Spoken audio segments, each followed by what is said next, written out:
I ordered some Ethernet related connectors and tools because I'm adding a wired jack to the wall in one of the rooms. So I got the cheapest but still functional punch down tool. There's the usual keystone insert for a wall panel so it clips in, and you put the wires here, use the punch down tool to crimp those on, and then snap that into the wall plate. And I also thought it might be interesting to try this version of the keystone insert. I guess you just insert the wires here and clip this down, and that's supposed to do the punch down effect. I don't know if I'll use these, but I thought if I run into some weird issues, I have an option.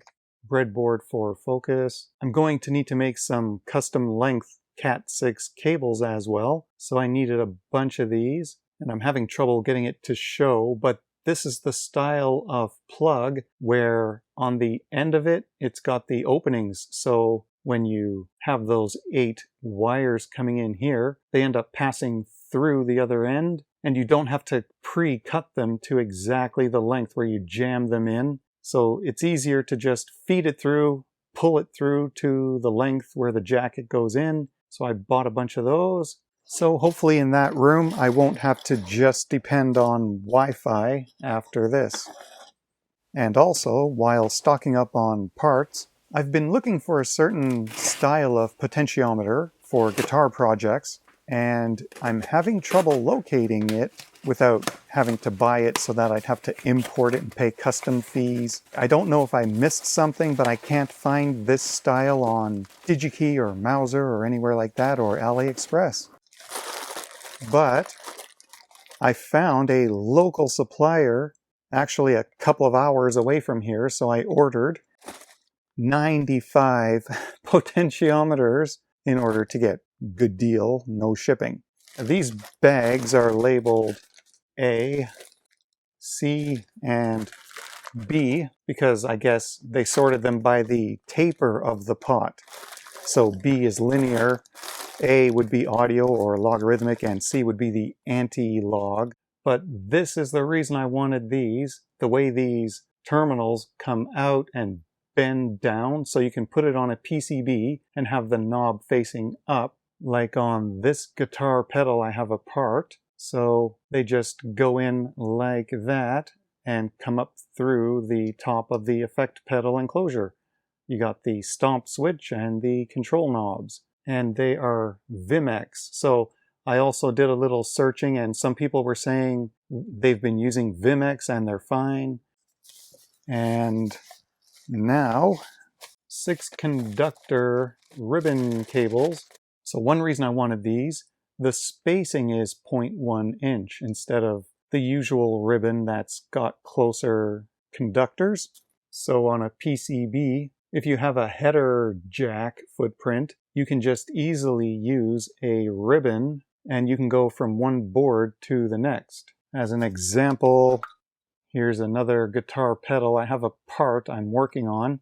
Down in here, they're using a ribbon cable to go between circuit boards, and they're using regular wiring to go to jacks and such. I'm thinking I'm going to need to do something similar. Like for this stomp switch breakout board, I have 0.1 headers here I was using on a breadboard, but when I put this in an enclosure, I may want to use a ribbon connector to run this to the next PCB. I'm not sure if these are still made by any original manufacturers, but I think there's at least clones out there. VTL5C3 Vactrols. So it's 2 terminals for an LED and 2 terminals for a light-dependent resistor.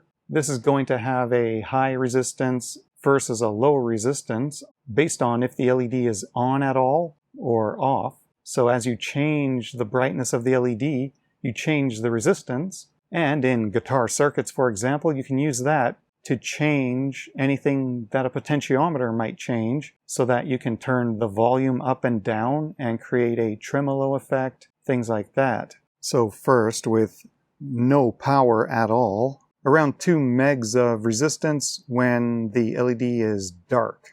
I've got 5 volts here, and this resistor breakout board, so I can change the LED's current limit resistor. Then I have the resistance of the LDR here, and it's showing infinite looking impedance right now. So if I put the jumper for 600 ohms of LED series resistor, we get around 275 ohms. If I take that away again, it climbs up to a very high impedance. If I go to 900 ohms, 324 ohms on the LDR. I'll make it 1.9K of LED resistance for 70 ohms. If I make it almost 10K for the LED resistor, we get 1.2K on the LDR. Having a circuit control the LED current, we can change physical resistance in some other circuit. Then there's this BA6138 in a SIP 9-pin package. I think these are obsolete now, but you can get them in places like AliExpress. And a couple of VU, volume unit, panel meters. I think they have built-in LED lighting. Those ICs, I believe the datasheet described it as a square law compression amplifier. I think there's 2 channels in each one, so you can do a left and a right stereo volume level meter. There's some circuits out there, maybe using a couple of transistors and diodes to do something similar, but I thought it would be interesting to use an IC to do it. I wonder if I can just get the needles moving as a test. So again, with this resistor box and 5 volts, I set this up for close to 250 microamps. So we got that far on the meter. If I take out that resistor, put 90K, 20K, what about those lights? I can't look it up right now. I don't see a polarity marking for the lights.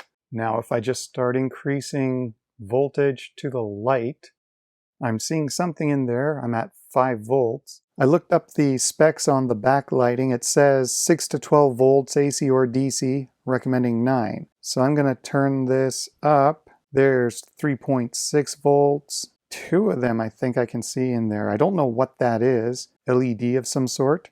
5 volts, 8 volts, 9.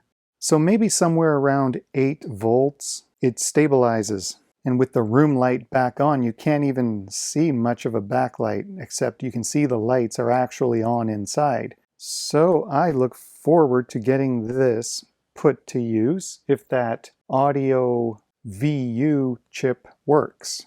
Having more parts means more projects. Thanks to Patreon and channel supporters for helping make this possible.